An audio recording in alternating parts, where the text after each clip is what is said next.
Right now, Ukrainian refugees who traveled to Tijuana to escape the Russian invasion are on the move once again. Good evening and thanks so much for joining us. I'm Marcella Lee. Border agents are processing hundreds of people who have been camping on the Tijuana side of the San Ysidro port of entry. They're now shuttering the tent city where many of them have been staying in an effort to get refugees into larger indoor spaces in Mexico while people wait to apply for asylum here in the United States. CBS 8's Shannon Handy is just back from Mexico after traveling there to get a first-hand look and says she has never seen anything like this. Shannon joins us now with what she found. Shannon. Yeah, Marcella, for weeks, as you know, we've been covering the situation in Tijuana, but I've been doing interviews on the U.S. side. So yesterday, for the first time, photographer Kenny McGregor and I crossed over to visit a refugee camp. We found there's not just one, but several, which you'll see, which are desperately needed as hundreds more refugees arrive daily. For a child, something as simple as bubbles helps pass the time at this refugee camp located at a Tijuana bus stop, not far from the San Ysidro port of entry.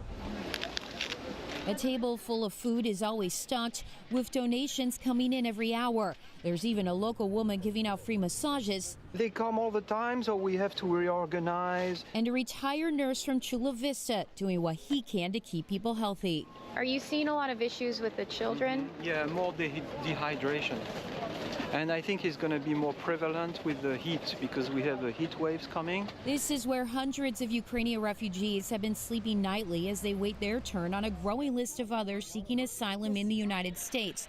It was set up through a grassroots effort made up of churches, local organizations, and individual volunteers, including Ina Levine. And it seems like it's been working. It's been working well. Yeah, for now. For now. But as more and more people come, yeah, we already bursting at the seams. As of Tuesday, Levine says there were nearly 1,500 Ukrainian refugees in Tijuana, with about 500 arriving daily. While some are housed in hotels or nearby churches, the majority begin their stay at a city-run facility called Benito Juarez. This is an image rarely seen. We are inside what's known as the Hub, a community gym in Tijuana. Here's where Ukrainian refugees are taken straight from the airport before they go through the immigration process. Inside, nearly every inch of space is being used. Volunteers tell us close to 1,000 people are staying here. While we were there, volunteers were assembling bunk beds to accommodate even more. On average, refugees stay here 2 nights and move to the bus stop near the port of entry, where they stay another night or 2 before meeting with immigration officials.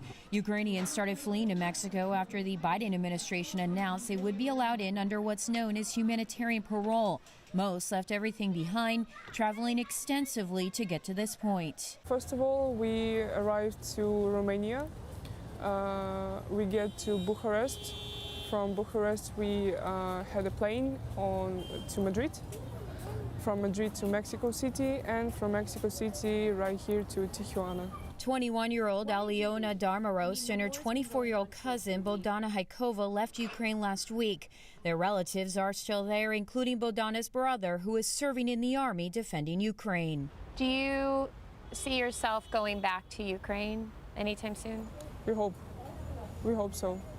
Because, I mean, our families are there. Being separated from there, it really breaks our heart. And knowing that they're still there and we are not with them.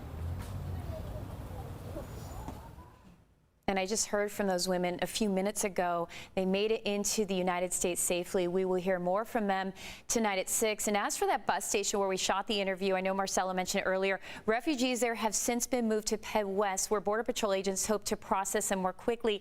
Secretary of the U.S. Department of Homeland Security said his department has already sent 600 law enforcement officers to the border and would add more as needed. So just being there in person really speaks to how big this problem is, and more are showing up every day, about 500 a day, as I mentioned in that story. Shannon, we've covered this for weeks from this side of the border, and for you to actually cross the border with photojournalist Kenny McGregor and get in there and talk to the people, you can see in their eyes, in their soul, a heaviness about them. I'm sure they're exhausted from the journey, but also still so heavy-hearted about their family members left behind. Absolutely. Think about this. 6 weeks ago, they were living normal lives. Going to work, shopping, doing everyday things. Exactly.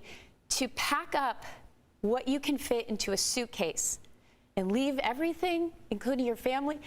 I get choked up because It's emotional. they were choked up when we were out there, and they had to leave certain family members behind. Those two women, their fathers are not yet 60. So they have to stay, and they may be fighting. Yeah, so it was very eye-opening, and I'm glad I had the opportunity, and my heart goes out to them. And yeah, it's just a really awful situation. A lot of women and children that we saw in that area that you were in, and that gym that you stumbled upon, that you found. We all thought for days we've been seeing that bus station area, but yet you found a place where there are, did you say more than 1,000 people packed into that one area? More than 1,000 people, and I will say these volunteers are amazing. They're doing everything they can to make these Ukrainians feel welcome and at home, but nothing is going to be their home. No.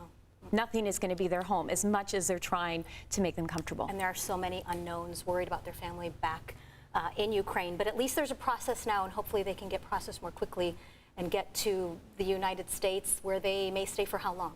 They can stay for 1 year as part of the parole, and beyond that, it's unclear. All right, well, really putting stories to faces. Thanks so much for traveling down there and sharing that with us. I think it's going to push more people here to get involved and help these people. Thanks, Shannon.